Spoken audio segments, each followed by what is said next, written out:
queridos, paz e graça, eu sou Débora Nascimento, juntamente com Daniel Nascimento. Estamos aqui para mais um polígrafo. Olha aí, olha os polígrafos voltando no nosso canal aí. Vamos lá, tá voltando, hein? E o nosso tema de hoje é Israel e a Igreja. Quem é o povo de Deus? Quem é o povo de Deus? E agora quem? Quem será? Quem será? Quem será? Mas a nossa primeira pergunta que a gente vai fazer é... Calma, detém a contagem. Lembrei. Você não pode fazer isso. Espera aí que vamos para os comerciais, né? Uma palavra dos nossos patrocinadores. Pois é. Gente, paz e graça a todos.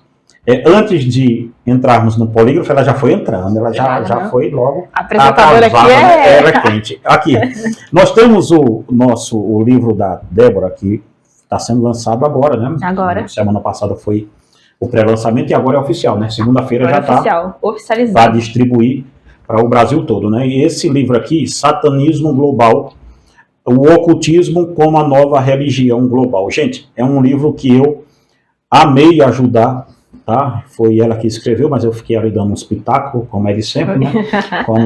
como é doméstico, né? Mas amamos a estrutura do livro, fazer o livro para mim foi...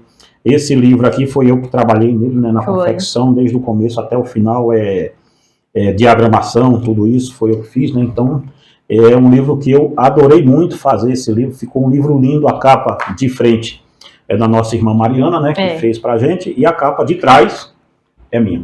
Olha aí, ó. Toda uma equipe. Toda uma equipe para montar essa estrutura aqui, ficou muito lindo, gente. Então, se você quiser adquirir, já tem ele para você aqui. Já pode, primeiro comentário fixado do vídeo, né? Esse WhatsApp que está aí, é o WhatsApp meu, você fala direto comigo, que eu sou o empresário da moça aqui, então...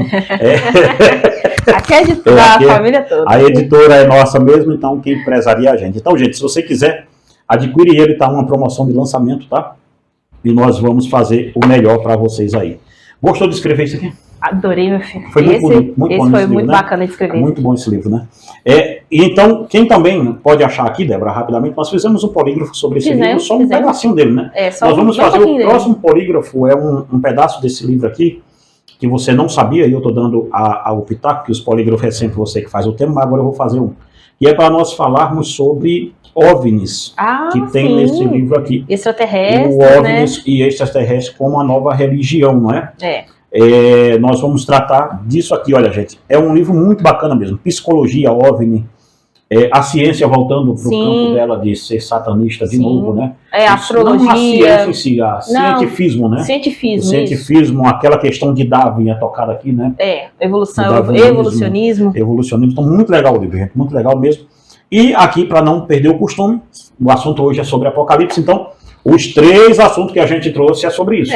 Os 3 livros que a gente vai trazer aqui é sobre isso. Ó. O da Débora, Satanismo Global, eu nem sei se está saindo ali na câmera. Está saindo, né? E também Cristo entre as Igrejas, um estudo sobre as 7 igrejas da Ásia Menor. Esse livro aqui é uma pancada de bom. E esse aqui é um livro que eu amei, adorei de montão escrever, que é Israel, o Anticristo, a restauração de Israel e o terceiro templo. Que nós vamos ficar aí com a base muito boa nele. Então, se quiser adquirir os 3, ó, se você adquirir os 3, assim, eu te faço uma promoção muito legal aqui, tá? Na compra dos 3, eu vou te fazer aqui um descontaço, você vai ver, só é procurar a gente aí. Link na descrição do vídeo? Diretamente o WhatsApp, né? Isso. Nós só vendemos, nosso livro ainda é comprado diretamente a gente para baixar o preço um pouco, né? Porque se botar no Mercado Livre ou em outro lugar desse... a taxa sobe e aí o livro vai para as alturas. Então, direto nesse WhatsApp, gente, que está no primeiro comentário fixado no vídeo ou na descrição do vídeo. Então, nesse WhatsApp aí você fala direto comigo, tá bom? Pode chamar eu pelo nome, passou Daniel e tal, você vai ver que eu vou te atender com todo o carinho do mundo. Então, fica aqui a dica em nome de Jesus. Mas vamos lá. Vamos lá, vamos começar nosso polígrafo. O tema é qual mesmo? Israel e a Igreja, quem é o povo de Deus? Quem é o povo nosso de Deus? Tema. Esse tema é pesado. Esse tema aqui vai abrir debates aqui hoje. Cadeiras vão rolar hoje aqui. Hoje as caveiras dos pais, o pessoal vai estar rolando. Vai. Vamos começar a nossa primeira pergunta. Já estamos vivendo o milênio?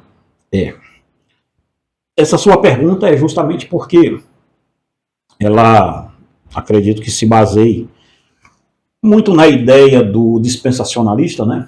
Que diz que o milênio de Apocalipse 20 ele é um milênio literal. Sim. Né?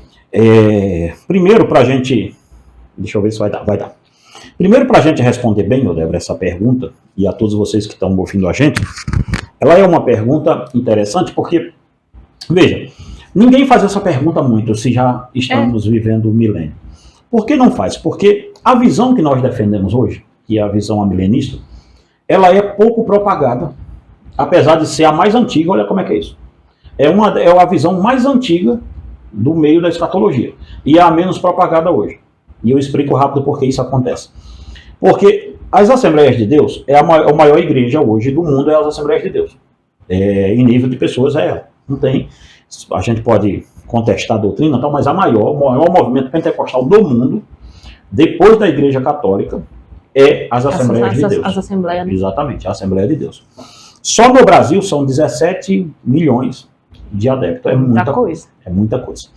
Então, por que eu puxei essa grandeza de número? Porque uma vez que uma doutrina é fagulhada no meio de um povo desse, claro que a maioria da cristandade vai seguir a outra doutrina. Isso não quer dizer que ela seja verdadeira. Isso quer dizer que ela é mais difundida. É a maioria, a maioria que defende ela. Então não quer dizer que o dispensacionalismo está certo. O que quer dizer é que tem mais gente defendendo. Só isso. E aí, como eles são a maioria, e eles têm as editoras que produzem esse tipo de pensamento em massa. Eles têm os canais de YouTube, eles têm editoras como CPAD, como outras editoras, Central Gospel, do Silas Malafaia, e tantas outras editoras desse tipo, que só editam livro dispensacionalista. O que é o dispensacionalismo? Dispensacionalismo é aquela crença que tem 100 anos apenas. Nova. Só tem 100 anos, é nova. Você entendeu? A ideia de arrebatamento secreto, ela tem 100 anos apenas. Nada mais do que isso. E ela foi muito difundida. Eu tenho a primeira Bíblia que foi lançada aqui no Brasil. Nós temos a primeira edição dessa Bíblia, eu tenho ela aqui. Pense bem. Chique. Que é a Bíblia do Dr. Scofield. Eles têm hoje a Bíblia do Scofield por aí, do Scofield. Eles têm ela por aí hoje, mas não é a primeira edição. Eu tenho a primeira edição dessa Bíblia. Foram lançados 10 mil exemplares e um deles eu tenho. Então, veja bem. Eu era um dispensacionalista de carteira, você sabe disso. Eu tinha 4 livros escritos nisso. Só que quando eu fui vendo o alongamento da coisa acontecendo, eu fui dizendo, não faz sentido ser dispensacionalista. Por quê? Porque os caras querem interpretar a Bíblia com um jornal. E aí fica ruim. Qualquer balanço que se dá, qualquer balanço no barco de Israel, o cara diz, opa, Jesus está voltando. Você vê isso num comentário, né, de coisa aí direto. Então, veja, a doutrina milenista ela é antiga, mas é pouco difundida. Ela é a mais antiga de todas e é pouco difundida. Muitos escritores nem gostam do nome amilenista porque vem de um prefixo que quer dizer anti ou sem. Então, amilenista, sem milênio. Mais ou menos isso, sabe? Sem milênio. Então, ou seja, esse seria o prefixo, o sufixo do negócio. Mas a questão é, vê, eu vou pegar esse livrinho aqui, quem quiser adquirir. Vou me basear nele aqui para as respostas que eu vou te dar disso aqui. Veja bem uma coisa. Aqui é onde está a questão toda. O pessoal do dispensacionalista, eles tendem a ver o Apocalipse capítulo 20, o Apocalipse 20, como sendo uma questão literal. Por isso que eles dizem que o milênio é literal. Eu fico aqui pensando o seguinte, vamos pensar com a cabeça do dispensacionalista e perguntar isso para eles que são dispensacionalistas. O Apocalipse, então, é todo literal? Se uma parte é literal, então... nós temos que acreditar que todas as partes têm que ser. Por quê? Porque a régua da hermenêutica é essa. Por que você diz que uma coisa é literal e aí quando essa coisa não te interessa, ela vira simbólica? Perceba. As duas bestas. Sim. São simbólicas. Não é literal, não? Não, segundo eles, não. Até porque se fosse literal, eles teriam que dizer que essas bestas vão subir mesmo na praia ali, de Boa Viagem ou de qualquer outro canto. Você entende? Então não é simbólico. Veja, aí, no mesmo texto que diz que é simbólico, que eles dizem que é simbólico, o selo 66 é literal. Não é simbólico, não? Não, segundo eles, não. Porque segundo eles vão ter que pegar um ferro lá, uma tatuagem, um chip, qualquer coisa vai ter que ter. E colocar na mão ou na testa da pessoa. E não, mas o texto, você lê o texto simbolicamente. Subiu da terra, subiu do mar uma besta com 10 cabeças, com 7 cabeças, 10 chifres, 10 diademas sobre ela, tal. Ou seja, aquilo é simbólico. E aí diz, e a segunda besta subiu da terra e fez com que todos adorassem a primeira besta e impôs sobre aqui os seus adoradores uma marca, a saber, 666, que é número de homem e tal. Ou seja, nesse mesmo escopo, o dispensacionalista diz, não. O 666 é literal. Metade é literal e outra metade é simbólico. Não, nem metade, ou seja, 99,9% é simbólico e 1% e 0,001 é literal. Então, veja, gente, aí é cachorrada, porque aí, macho, como diz o cearense, né? Oxe, macho, não dá pra nada não, meu mulher, não. Então, você vê, gente, nós não estamos ridicularizando uma doutrina que é defendida por milhares de pessoas, não é isso. Mas eu estou colocando aqui o quão ridículo fica quando você começa a defender certas coisas desse tipo. Porque então, qual é a autoridade que você tem para dizer-me que isto aqui é simbólico e isto aqui é literal? E como, vamos supor... Qual é a linha de medida? Né? Qual é a linha de medida aí de Deus? Então, esse pedaço aqui é simbólico, ok. Esse pedaço aqui é literal. Tá, tudo bem, mas onde é que está a prova que isso aqui é literal? Por que uma é literal, outra é simbólica? Você quer ver? Pra gente falar, chegar no milênio. Sim. O próprio 666, né? Aí eles dizem assim, 666, aquilo lá é literal. Aí eu digo assim, e o número de Deus na testa dos escolhidos lá de Apocalipse também? 777. Qual seria o número então? 777. E o número lá deles é simbólico, e o nome desse daqui é literal. Por quê? Ué, o nosso é simbólico. É simbólico. Aí o outro é literal. O outro é literal. Aí você vai começando a ter discrepância na própria interpretação. Porque é isso que dá quando você quer literalizar o que é simbólico. Uhum. Então, Apocalipse capítulo 20 é todo simbólico. O livro de Apocalipse, do capítulo 1 até o capítulo 22, é todo simbólico. Se tem uma coisa literal no Apocalipse, eu preciso dizer o que é. As 7 igrejas. As 7 igrejas da Ásia Menor. Ali é literal. Por quê? Veja a literalidade, onde a gente tem o apoio para dizer que aquilo é literal. Porque sai do escopo de revelação e vai para as igrejas físicas. Então, são cartas para lá, junto com o livro do próprio Apocalipse. Você entendeu? Olha a heresia que vocês estão fazendo, que vocês estão tentando progredir nela, olha onde é que vai desaguar aqui dentro na ira de Deus para vocês. Isso é a mensagem do Apocalipse. Então você pegar ali um texto que é totalmente simbólico, uma mulher... eles dizem assim, vê só, os 144 mil selados, aquela congregação aqui da frente nossa aqui, que é a Testemunha de Jeová, diz que já se cumpriu, que é o Jeová só. Aí só eles. Você não deveria se meter nessa história de Jeová. Tudo bem, vocês estão dizendo. Tudo bem, né? Mas você vê. Mas vamos lá.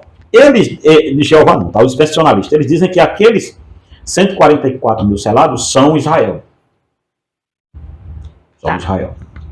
Porque são de 12 tribos de Israel, da tribo de tanto, da tribo dessa tanto, da tribo daquela. Mas 144 mil de cada tribo ou 140 mil? Não, eles dizem que a junção de tudo é 144 mil, porque sai, parece que 12 mil de cada tribo. Eu estou tentando me lembrar mesmo aqui que minha Bíblia não está aqui no polígrafo, está fora daqui. Não, ela está ali mais perto. Qualquer coisa eu pego ela ali, mas vamos lá. Vê bem. Só que diz que esses selados são do Cordeiro. Se são do Cordeiro, são de Israel ou da igreja? Tem que ser da igreja. Você entende a coisa? Da igreja. Aí eles dizem, não, mas porque cita o nome das tribos.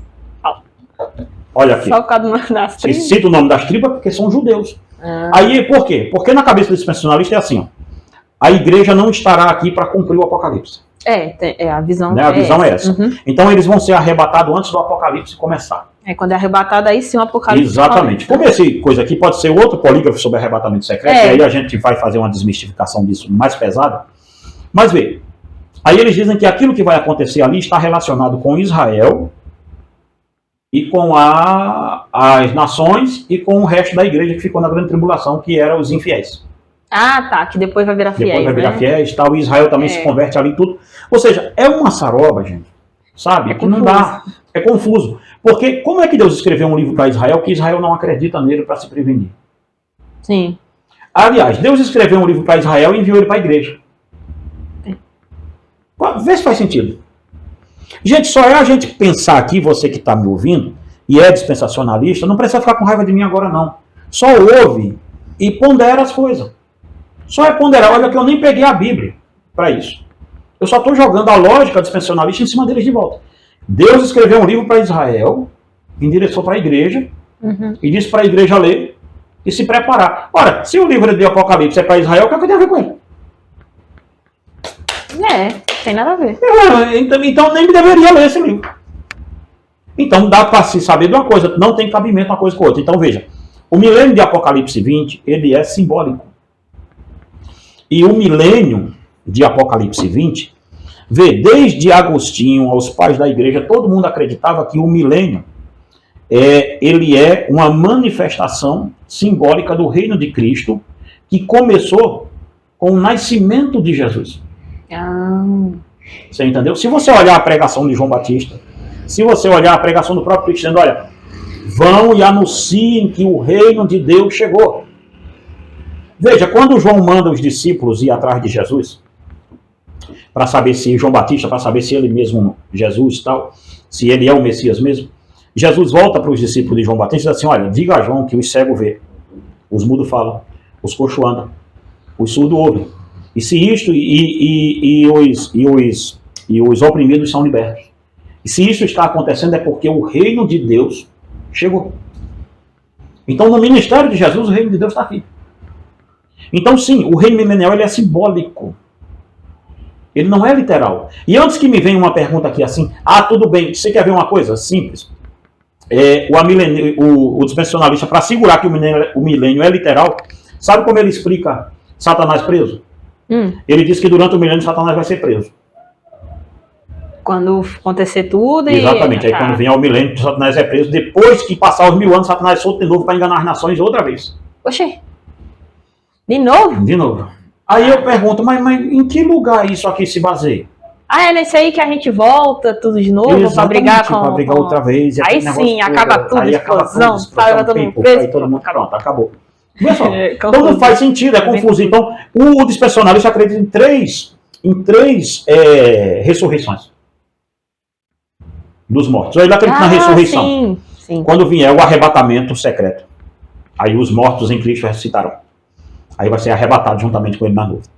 Aí depois, na grande tribulação, quando a igreja voltar para cá, para entrar os 1000 anos, tem outra ressurreição daqueles que morreram na grande tribulação. Que é aqueles que morreram por aqui. Só está faltando texto bíblico para a gente dizer isso tudo. Tá? Mas eles dizem isso. Mas sem texto bíblico quase não mas eu lembro que na época... Aí eles acreditam nisso, que na entrada do milênio outra ressurreição, já sei a segunda. Quando o milênio acaba, Satanás vem, engana outras nações, tal e coisa e tal. Aí Cristo tira todo mundo daqui, e aí vem a ressurreição final, para todos aqueles que ainda estão mortos, para aí sim passar para o juízo final. Então mesmo se for ímpio ou se for salvo, vai de novo? Não, os que já ressuscitaram estão ressuscitados. Estão ressuscitados. Agora vai ter outra, a terceira ressurreição para aqueles que não ressuscitaram ainda, ressuscita todo mundo para passar para o juízo final. Agora, só falta, gente, para vocês que são dispensacionalistas, só falta texto bíblico.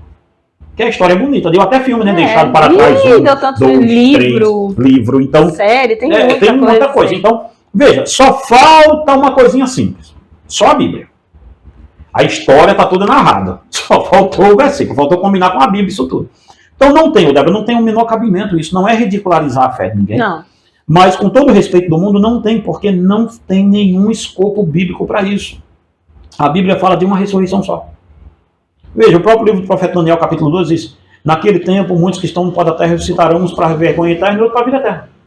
Pronto. Jesus fala somente de uma ressurreição.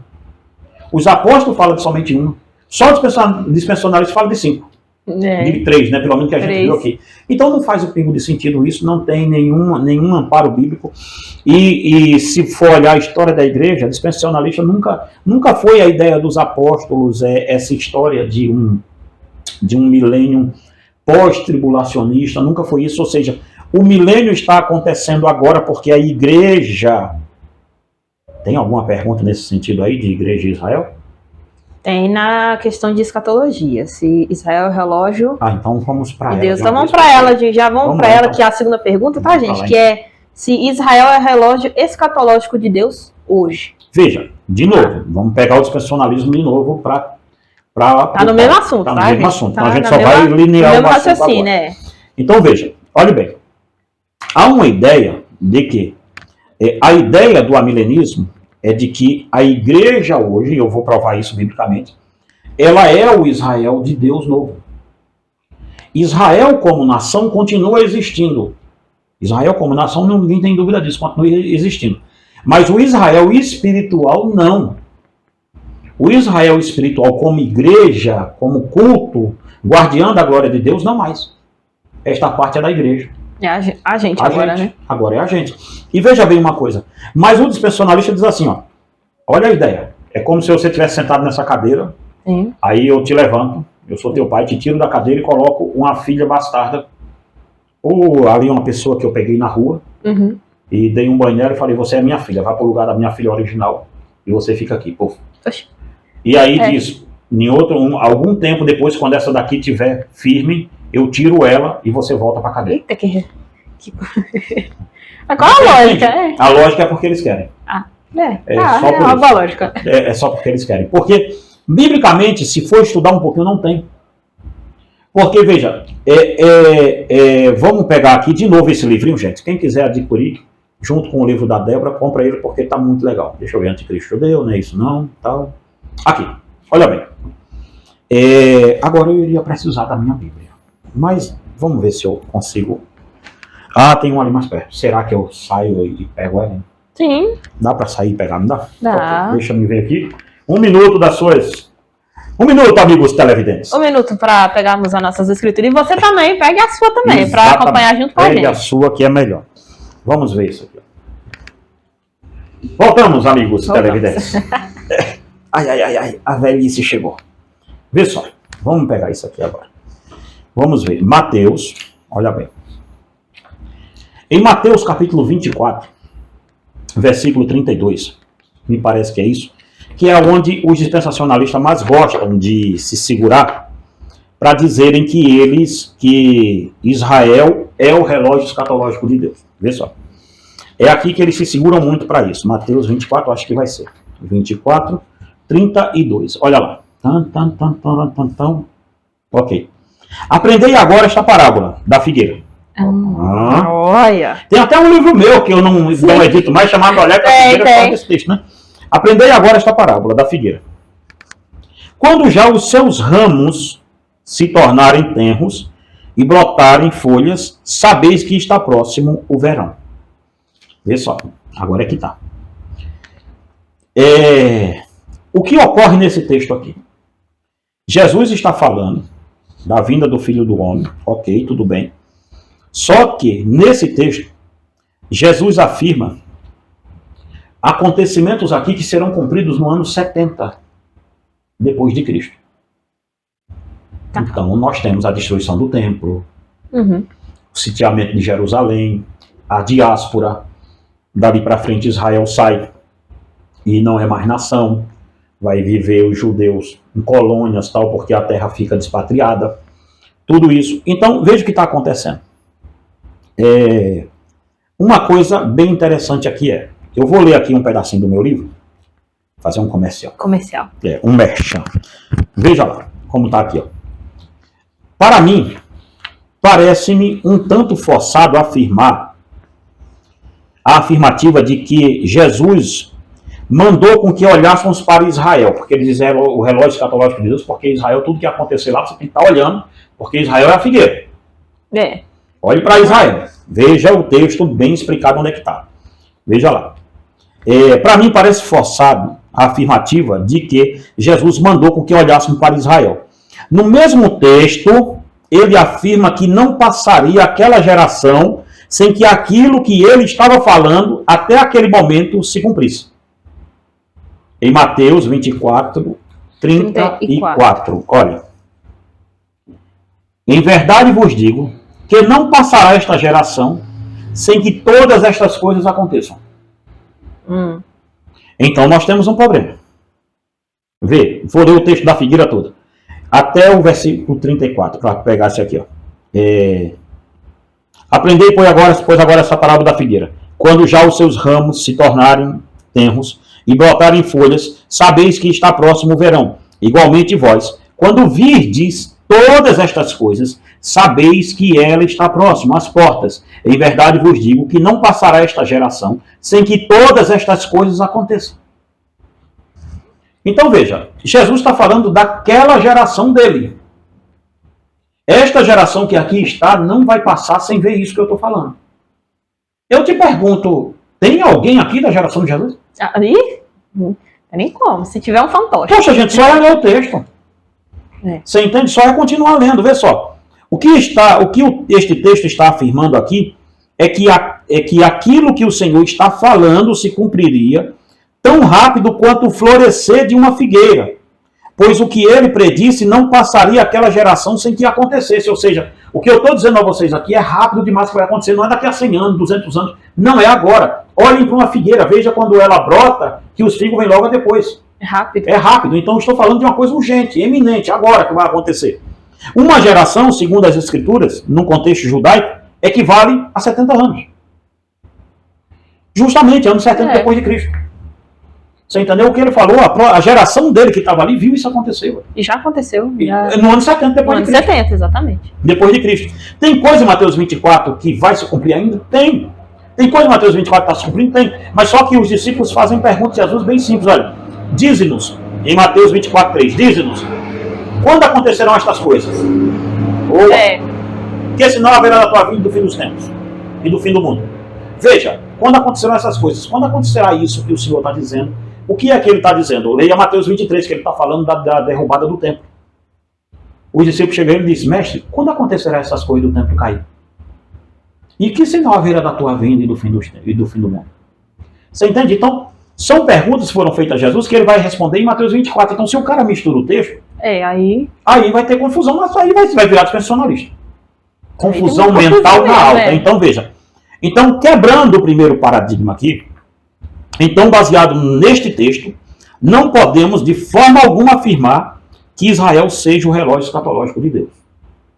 Nesse texto aqui... Não, que é a figueira, né? Que é a figueira, neca de pitiguiriba, nada disso. Agora vamos ver, ainda na sua pergunta sobre... Se Israel é o relógio escatológico de Deus. Vamos lá. Veja uma coisa, algo vai mudar com a chegada de Jesus Cristo. Algo vai mudar e vai mudar bruscamente. Nessa questão de relógio escatológico. Vai mudar muito. Israel era uma igreja. Antes de mais nada, nós temos que entender que Israel era uma nação, mas era uma nação igreja. Veja, em Êxodo 19:6, vai dizer que Israel era uma nação que Deus usava como luzeiro para as outras nações. Vós serás para mim uma nação de sacerdotes. É o que está em Êxodo 19:6. Então perceba, vocês serão para mim uma nação santa, será um exemplo de uma nação sacerdotal. O que é isso? É que vocês serão para o mundo todo um luzeiro aonde eu sou o dono, aonde eu governo. Então a ideia de Deus com Israel era essa. Era uma luz nas trevas, uma luz nas trevas, entendeu? Ou seja, era uma igreja, era uma nação sacerdotal. Por isso que não é uma nação de reis, originalmente. Não. É uma nação de sacerdotes. Veja, então nós temos uma coisa aqui. O sacerdócio estava sobre os ombros de quem? De Israel. Correto? É o que o texto está dizendo, não é? Entretanto, agora vem o Novo Testamento. Eita. Agora aqui tá. Veja se vai dar para Israel se encaixar aqui. Só é nós seguirmos, irmão, mapeando a Bíblia direitinho. Não precisa de muita coisa. Hebreus 7:11 ao 16. É o que eu quero ler ele todo. Eu acho que vai dar tempo. Vai dar tempo. Antes que caia a chuva. A tormenta se avizinha. E a tormenta se avizinha. Vamos lá. Veja bem. Mas aquele sacerdócio era deficiente. É o que a Bíblia vai dizer. Então, aquela adoração não era a adoração perfeita. Então, aquela nação sacerdotal não era a nação perfeita. Ela era um símbolo da nação que viria. Não era completa? Ela não era completa porque não tinha... A completude da perfeição dela não tinha ainda, que era Cristo. Uhum. Você entende? Ela era uma seta que estava apontando para uma nação sacerdotal nova. Que viria após dela. E que sim, tiraria ela do jogo espiritual. Tiraria ela fora. Porque uma vez que você tem o original, por que você vai ler uma xerox? Você está com o original ali. Então, olha a palavra forte que eu vou dizer. Cuidado, tá? Porque eu sou o maior defensor de Israel, com guerra e isso tudo, todo mundo aqui sabe. Cuidado com o que vocês vão ouvir. A gente tem um carinho. Tá? Muito grande. Então, cuidado com o que vocês vão interpretar com isso. Mas o Israel, espiritualmente falando, do Antigo Testamento, a nação sacerdotal, ela era capenga porque faltava plenitude nela. Ela faltava somente Cristo lá. Então ela não tinha. Então veja, ela era uma seta, ela era ela apontava para o Israel espiritual de verdade que estava para vir. Então vamos lá, olha só. Hebreus 7, 11 ao 16. Sendo assim, olha agora, de Hebreus 7. Sendo assim, se houve uma maneira de alcançar a perfeição por intermédio do sacerdócio levítico, nação de Israel era sacerdotal e era o sacerdócio levítico, correto? Levítico. Exatamente, o sacerdócio araônico. Do sacerdócio levítico. Considerando que durante sua vigência a lei foi entregue ao povo, por qual razão haveria ainda a necessidade de se levantar outro sacerdote, conforme a ordem de Melquisedeque e não de Arão? Veja, o escritor Hebreus está dizendo, se aquele sacerdócio fosse perfeito, por que se faria necessário levantar-se outro sacerdócio? Não ia precisar. Não ia precisar, né? Olha lá isso. Pois, mudando o sacerdócio, obrigatoriamente ocorre também a mudança da lei. Olha. Então veja aqui o que é que o escritor Hebreus está dizendo. Se você muda o sacerdócio, a lei também e o ambiente tem que ser mudado. Por que não é mudar o rei? Para mudar a lei. Porque ele está falando do culto araônico caducando. Ele está falando do culto dos levitas caducando. Não tinha mais para que aquilo. Por quê? Se não tinha mais razão do culto de Israel ser cultuado, então não tinha mais razão de se acreditar que Israel é relógio de Deus. Porque então agora tem alguma coisa mais importante do que Israel no meio disso. Que vai mudar tudo, né? Que vai mudar o panorama todo, que é um sacerdócio novo, não araônico, não de Levi, mas um sacerdócio novo. Então o culto de Israel, bye tristeza, não precisa voltar e nem volta mais nunca. Ao menos para a salvação de pessoas, não tem como, veja. Porque aquele sobre quem se faz esta afirmação pertencia a outra tribo, da qual ninguém jamais havia servido diante do altar. Ele está falando da linhagem de Melquisedeque de Jesus Cristo. Porquanto é bem sabido que o nosso Senhor descende de Judá, tribo da qual Moisés nada fala enquanto sacerdócio. E este fato torna-se ainda mais claro com o surgimento de outro sacerdote, a semelhança de Melquisedeque, olha. Outro sacerdócio, a semelhança de Melquisedeque, que é anterior ao próprio Moisés, que instituiu o sacerdócio como da tribo de Arão, da tribo de Levi. Não constituindo segundo o decreto de um mandamento humano relativo à linhagem, mas de acordo com o poder de uma vida inextinguível. Hebreus 7, 11 ao 16. Então veja, o sacerdócio mudou de lugar. Ponto. Se a nação era uma nação de sacerdote, então se o sacerdócio mudou de lugar e mudou-se a lei, então o povo também mudou de lugar. Essa é a lógica. A nação sacerdotal não é mais a mesma. Basta um pouco de boa vontade para se saber que o escritor aos Hebreus está contrapondo o sacerdócio de Levi e o de Cristo. Sim. Porque só de sapiência que a gente leu, você vai ver. Ele está colocando o sacerdócio de Jesus Cristo e o sacerdócio de Levi. Um do lado do outro, dizendo, ó, o de Levi fracassou brutalmente, não dá mais, caducou. Tem nada nele lá pra gente mais. Por quê? Hoje nós temos um sacerdócio que é de uma linhagem anterior a ele, que é a linhagem de Melquisedeque. Mas veja bem, vamos ver isso aqui. Por este motivo, o sacerdócio de Arão foi desfeito. E se o sacerdócio foi desfeito, a nação sacerdotal também foi desfeita e deu lugar a outra. Concorda? Veja, se a nação se o sacerdócio foi desfeito e a nação antiga era uma nação sacerdotal, então se não existe mais sacerdotes nessa nação, ela não precisa mais ser o guardião espiritual de nada. Não se tem mais? Não se tem mais, porque Israel era o que era por causa de que era uma nação de sacerdócio. Hoje não se tem mais nada disso. Você entende? Israel com todo o amor do mundo, e nós vamos falar depois sobre a restauração dele, vai dar tempo. Mas Israel hoje, nesse combo aqui, olha bem, aqui não nos diz que o sacerdócio de Arão foi banido por um período. Aqui nos é informado que ele foi trocado, tornou-se obsoleto. Eu quero ler um texto de Hebreus 8 com vocês. Hebreus, assim que eu achar, a gente lê. Eu estou com esse óculos de ver de perto e eu não estou. Agora é porque eu estou vendo que eu estou vendo meio embaçado, é que eu estou com o óculos redondo. Hebreus, vamos lá. Assim que eu achar. Hebreus, ok. 8, verso 13, olha bem. Hebreus 8, 13 diz: dizendo, nova aliança, ele tornou antiquada a primeira.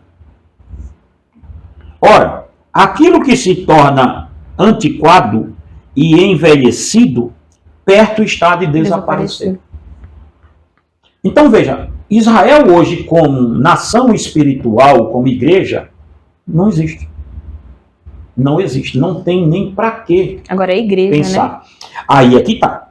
Ainda da parábola dos lavradores maus, em Mateus 21, 43,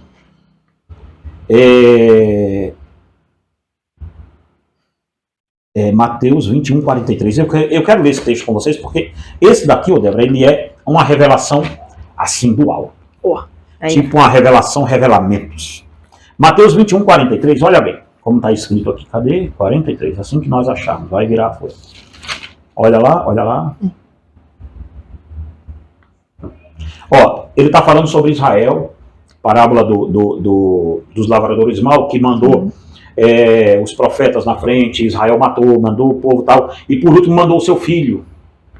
E eles mataram também tal. Aí ele vai dizer assim, ó, sobre Israel, olha o que o próprio Jesus diz. Agora, dispensacionalistas venham aqui e tentem fazer esse texto mudar. Porque aí é complicado. Somente esse texto já dá para destruir a teoria dispensacionalista todinha numa bomba, toda, de cima para baixo. Ó. Portanto, eu vos digo que o reino de Deus vos será tirado e será entregue a um povo que produz seus frutos. Jesus está dizendo a Israel, olha, o reino de Deus vai ser tirado de vocês e vai ser dado a outro povo que vai produzir os seus frutos. Ou seja, sabe o que você produz hoje como nação sacerdotal? Israel. Outro povo vai produzir, não mais você. Essa é a ideia do texto.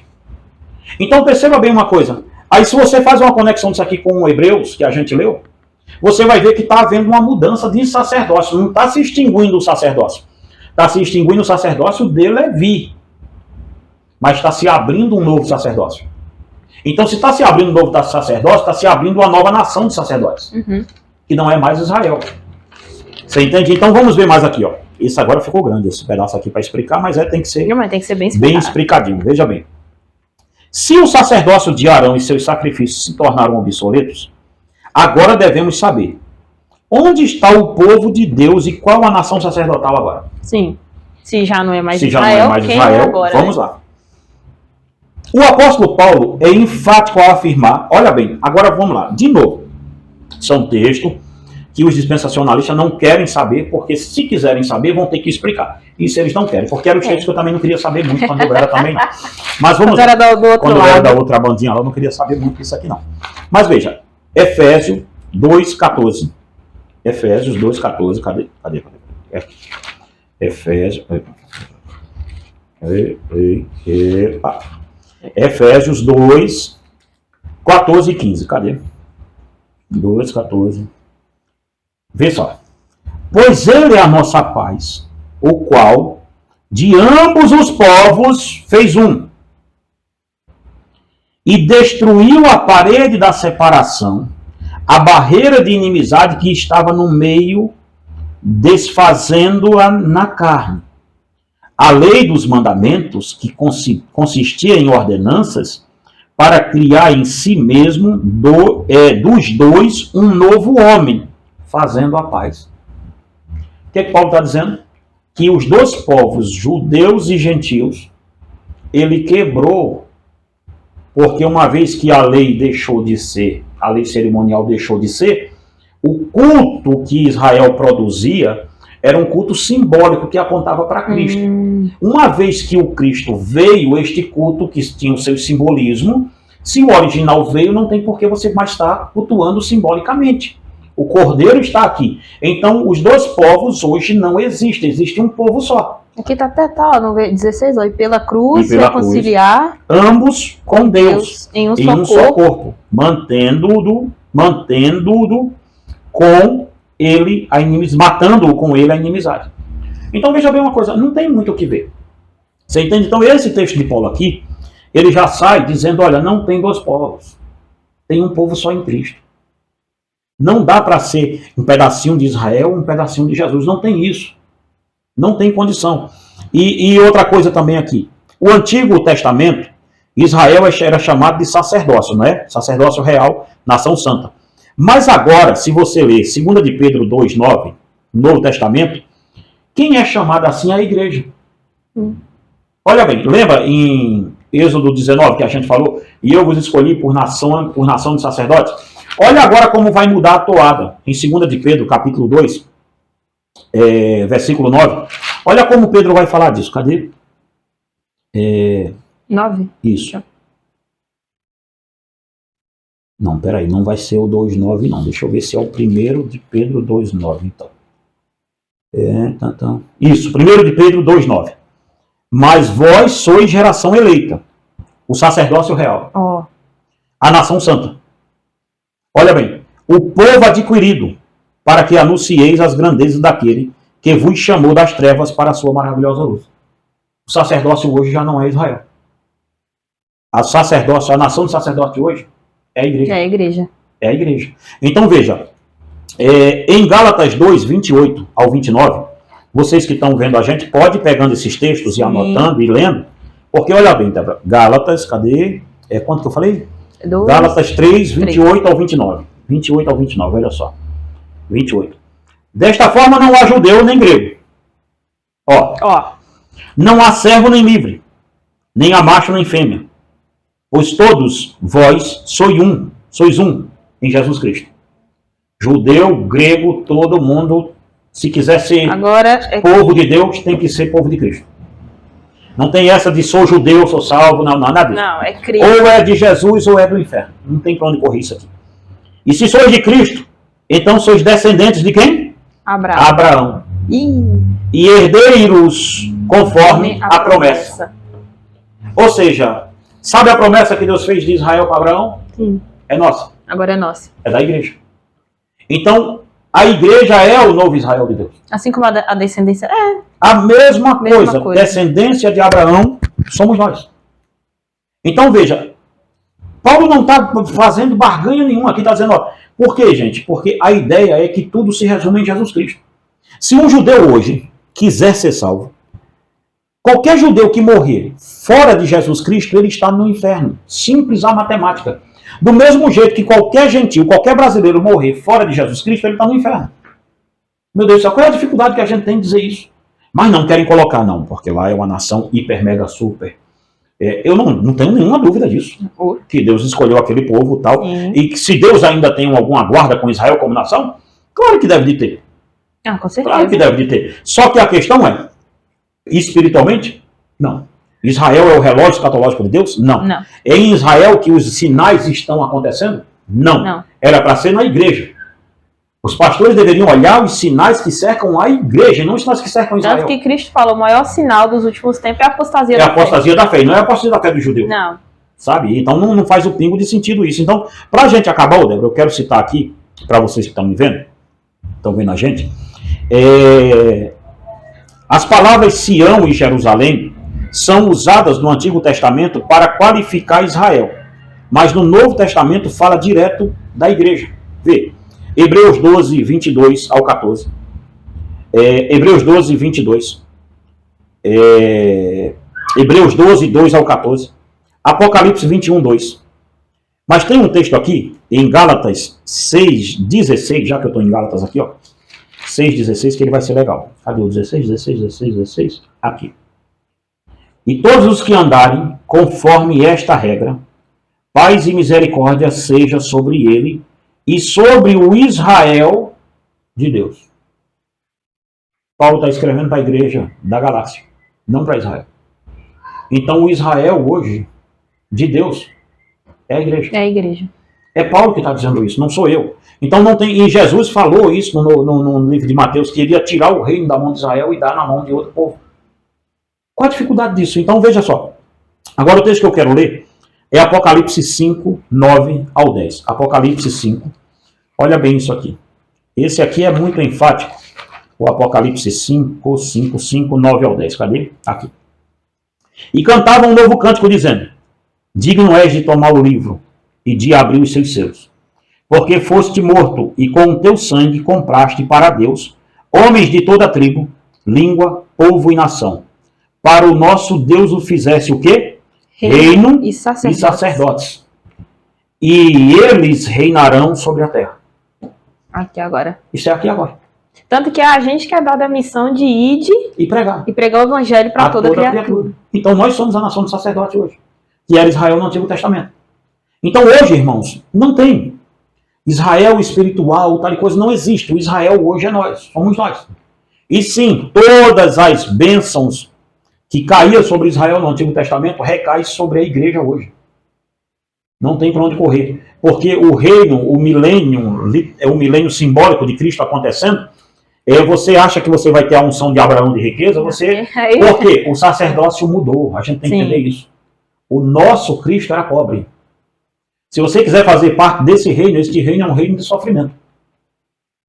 Aí é que está o luta e pesada. Então, perseguição. Essa tudo. Parte a Globo não te contou, não, foi mal. Aí, então, veja, sobre o culto judaico e o evangelho andarem juntos, nós temos o que o próprio Cristo falou. Veja, porque agora está assim. Teologia da... Oh, meu Deus, esqueci o nome. Desse judaizante aí que querem colocar a teologia messiânica. Eles querem trazer as ideias de Israel toda para dentro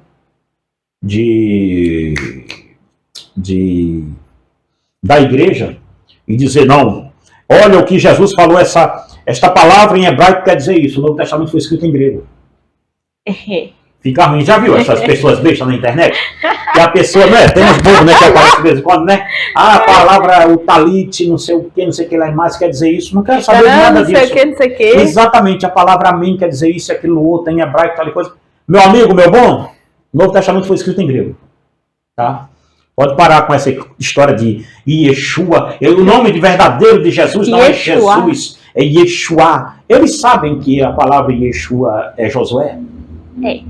Em hebraico, porque, meu Deus, é cada loucura, cara, sabe? Mas aí eles querem juntar isso, judaizar o cristianismo, e sobre judaizar o cristianismo, Mateus 9, 14 ao 7, olha, não dá para ter nada de costume de Israel aqui também não, na igreja não. Não, é tudo novo. É tudo novo, nem arca de concerto, a gente nem nenhuma besteira dessa aí não, exatamente. Bandeira. Nada, olha aqueles, bem. Outro tipo de sacerdócio, talit, kipá na cabeça. Ó, Mateus 9, 14 ao 17, cadê? 9, 14, vamos ver, é Mateus. 9, 14, cadê o 14? Tá aqui. Então, ele falando sobre jejum, né? Então ouviram os discípulos de João dizendo. Então vieram os discípulos de João dizendo: por que jejuamos nós e os fariseus, muitas vezes, mas os teus discípulos não? Respondeu-lhe Jesus: podem estar tristes os convidados para o casamento enquanto o noivo está com ele? Dias, porém, virão em que o noivo lhe será tirado, e nestes dias jejuarão. Ninguém põe remendo de pano novo em vestido velho, pois semelhante remendo rompe o vestido e faz-se maior a ruptura. Nem se põe vinho novo em odre velho. Do contrário, rompem-se os odres, rompe-se os odres, entorna-se o vinho, e os odres se estragam. Mas põe-se vinho novo em odres novos, e ambos se conservam. O que Jesus está dizendo aqui com isso? É que o jejum de João Batista era baseado nos pilares do Antigo Testamento. O jejum dos fariseus era baseado, sabe-se lá Deus em quê? Ele está dizendo, olha, o jejum de João Batista não vai servir para o nosso de agora. Porque agora o vinho é novo. O reino é outro reino.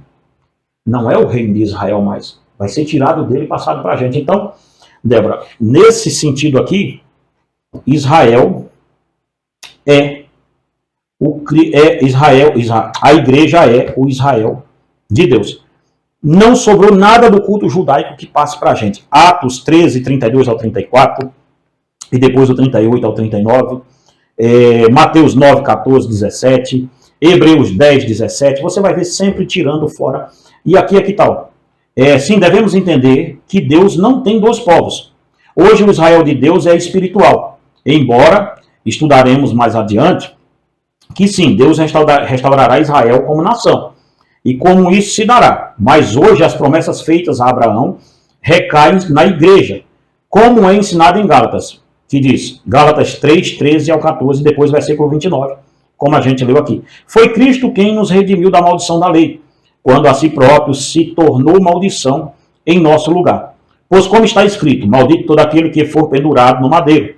Isso aconteceu para que as bênçãos de Israel chegassem também aos gentios em Jesus Cristo. Olha bem, a fim de que recebêssemos a promessa do Espírito Santo pela fé, a lei e a graça da promessa.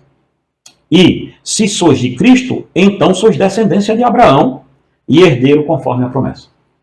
Se eu sou de Cristo, eu sou descendência de Abraão, e nós sabemos no Antigo Testamento quem era descendência de Abraão? Era o povo de Israel. Então hoje sou eu. É você. Somos nós, a igreja. Mas Israel ainda tem um plano de salvação para ele ainda? Vamos lá, a questão é outra pergunta, é isso? Só para a gente encerrar com... Ok, então é uma pergunta aqui, isso aqui. Porque ficou dentro do escopo. Vamos lá. Que a gente está falando agora, então, se hoje a gente, né, que...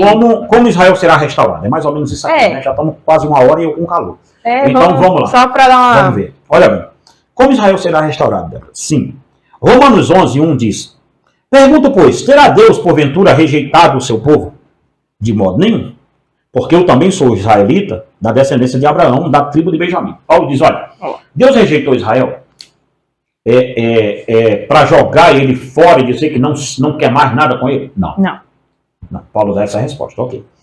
Mas então agora fiquei confuso, pastor. Como é que a gente é o Israel de Deus e Deus não jogou fora Israel todo? E vai restaurar. E vai restaurar. Para quê então? Vamos lá. Exatamente.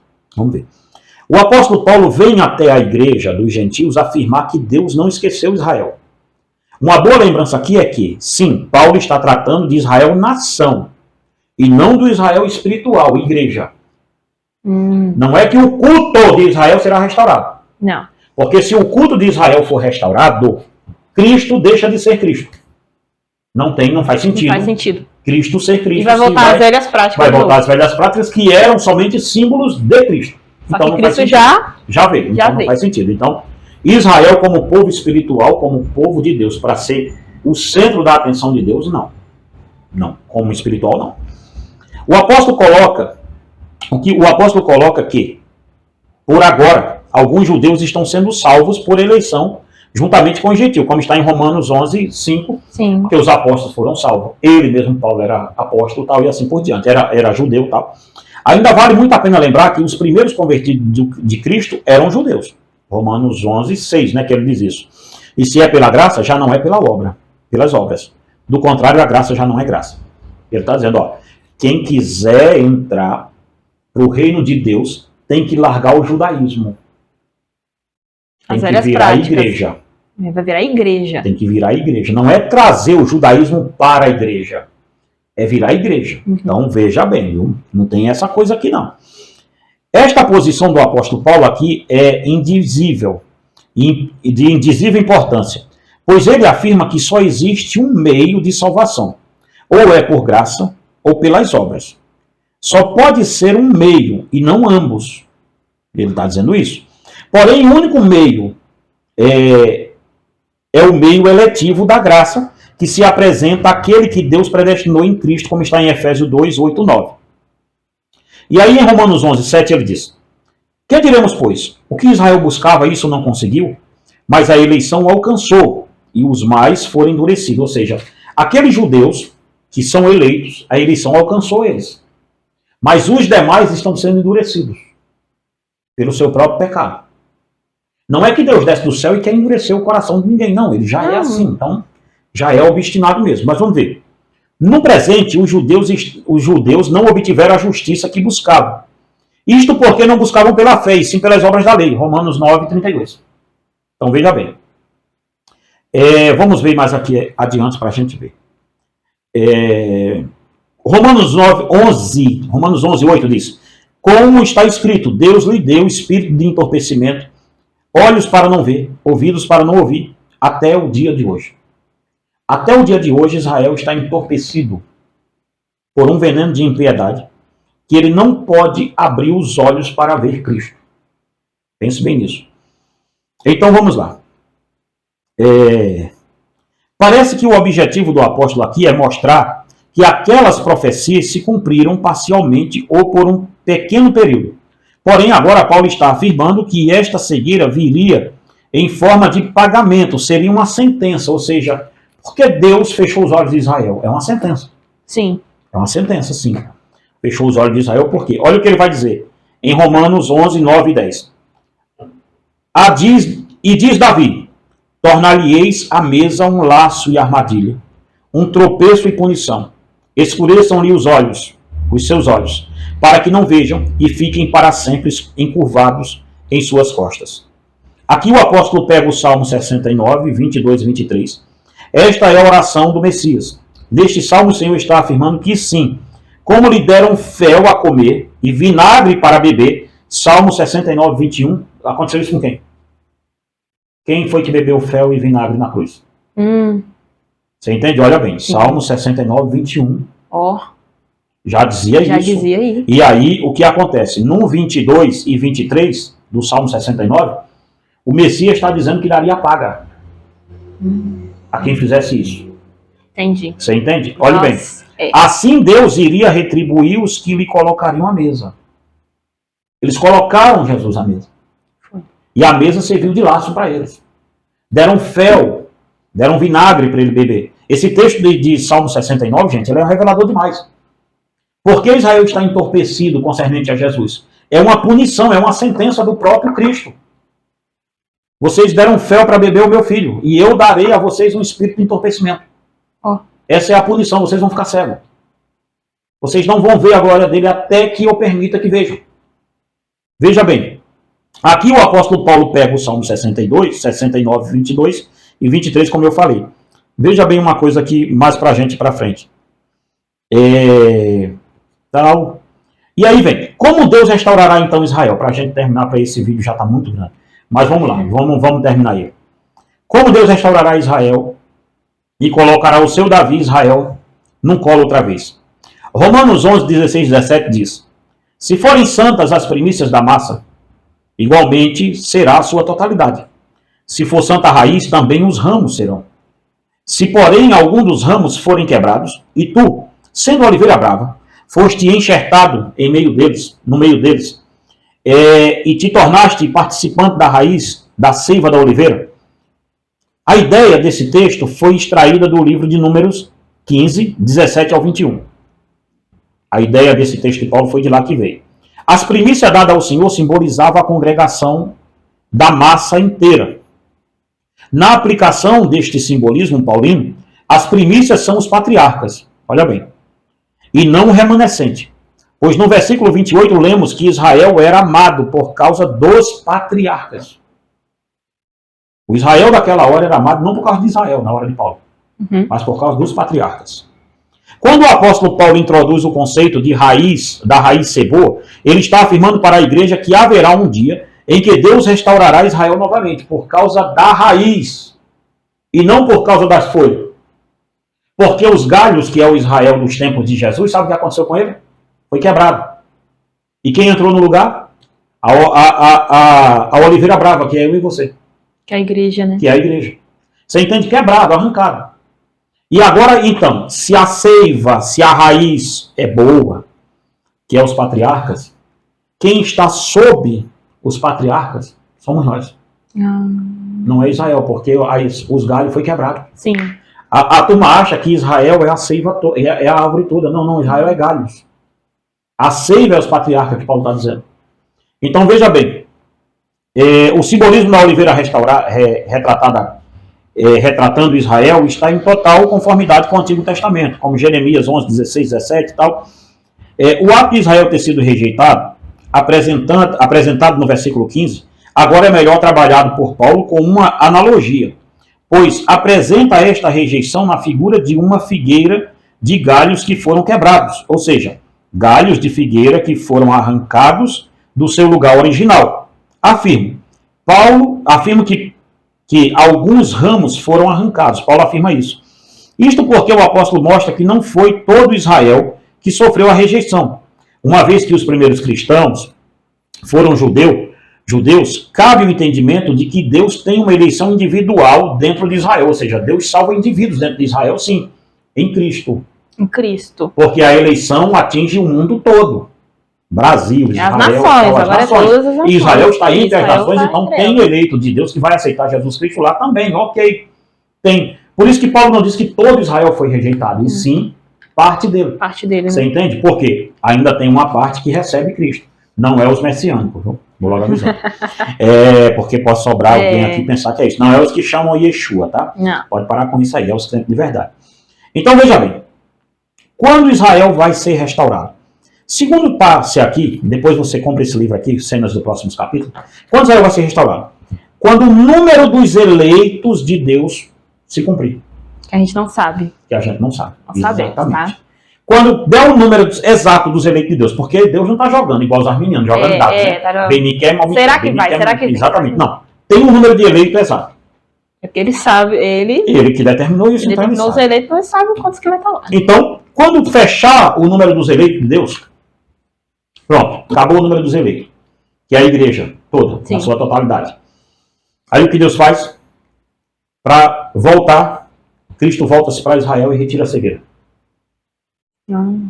Mas é todo Israel? Ou... Não. Não. Nem todo Israel vai ser Entendi. salvo. Não é aqueles que já morreram. Porque a gente pode pensar, então é todo mundo que... Não é aqueles que já morreram. Os que morreram sem Cristo estão no inferno e assim por diante. Não tem pra onde correr. Os eleitos. É os eleitos. Que está lá. Que está lá naquele momento, naquele período também. Porque em outros períodos tiveram eleito e Cristo salvou. Sim. Sabe? Mas naquele será como eu posso dizer, uma conversão em massa de judeu. Em massa de judeu. Quando começar judeu se converter em massa, se converter, não é restaurar culto em Israel, não é restaurar templo, não é essa besteira não. É se converter a Cristo. Abandonar mesmo abandonar o judaísmo, as práticas pagando o judaísmo. Pregar Cristo agora. E se abraçar em Jesus Cristo, tenham certeza, acabou o número dos eleitos de Deus, das nações. Agora quase explodiu. E Israel está sendo restaurado. Aí sim, este é o grande sinal. Não é figueira florescendo, nada disso não. É porque o Israel espiritual já estancou o número de eleitos e Deus está restaurando Israel para salvá-lo também, João. Você entendeu? Essa é a restauração de Israel. Não tem muita coisa aqui do que se vê fora disso, não. Romanos 11 não deixa muita coisa para depois, não. Alguma dúvida a mais? Não, acho que encerramos nosso programa. Deu bom, não deu? Eu espero em Deus que as pessoas tenham entendido. Já temos temas para os próximos agora, arrebatamento, OVNI, yoga também está vindo por aí, viu? Se você que pratica yoga e meditação. Esse livro aqui, a gente até fala, você faz uma citação disso aqui rápido. Faço. Gente, se quiser comprar os 3 livros, esse do Polígrafo foi O Anticristo, a Restauração de Israel, Terceiro Templo, Satanismo Global, que a Débora escreveu, e as 7 igrejas da Ásia Menor, tá ok? Vende ele separadamente, né? Também, se também. Quiser. Mas entre em contato que... Entre em contato que a gente faz uma coisa boa. Parcela no cartão, parcela, risco no chão, qualquer negócio a gente faz. Todos eles a gente faz. Vamos lá.